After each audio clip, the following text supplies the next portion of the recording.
ভাই ডিসপ্লেতে কোনো ওয়ারেন্টি গ্যারান্টি আছে কিনা? যদি ডিসপ্লেতে গ্যারান্টি থাকে তাহলে ডিসপ্লেটা লাগিয়ে দেন, না হলে ডিসপ্লেটা লাগিয়েন না।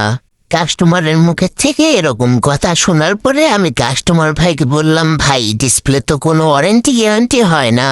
তারপরে কাস্টমার ভাই আমাকে বলল, কি বলেন ভাই, আমি এর আগে ডিসপ্লে লাগাইছি 3,000 টাকা দিয়ে, আমাকে 3 মাসের গ্যারান্টি দিয়ে দিছে। তারপর আমি ফোনটা খুলে দেখি ফোনটাতে ক্রাউনের ডিসপ্লে লাগানো। ক্রাউনের ডিসপ্লে মার্কেটে 1400 টাকা থেকে 1500 টাকা হলেই পাওয়া যায়। কিন্তু যেই টেকনিশিয়ান ভাই ডিসপ্লেতে লাগিয়ে দিয়েছে 3 মাসের গ্যারান্টির জন্য ডাবল দাম রেখে দিয়েছে, কারণ টেকনিশিয়ান ভাই অবশ্যই জানে 3 মাসে ডিসপ্লে কোনো ক্ষতিই হয় না। আর যদিও দুর্ভাগ্যবশত ডিসপ্লেটি নষ্ট হয়ে যায় তাহলেও দোকানদারের কোনো লস হবে না, কারণ তিনি তো ডাবল দাম রেখেই দিয়েছে। তারপরে কাস্টমার ভাইকে অনেক ভালোভাবে বোঝানোর পরে আমাকে বলল, হ্যাঁ ভাই আপনি তো ঠিকই বলেছেন। তারপর কাস্টমার ভাই আমাকে বলল, আচ্ছা ভাই তাহলে এখন আমাকে একটা মার্কেটের ভালো মানের ডিসপ্লে লাগিয়ে দিন।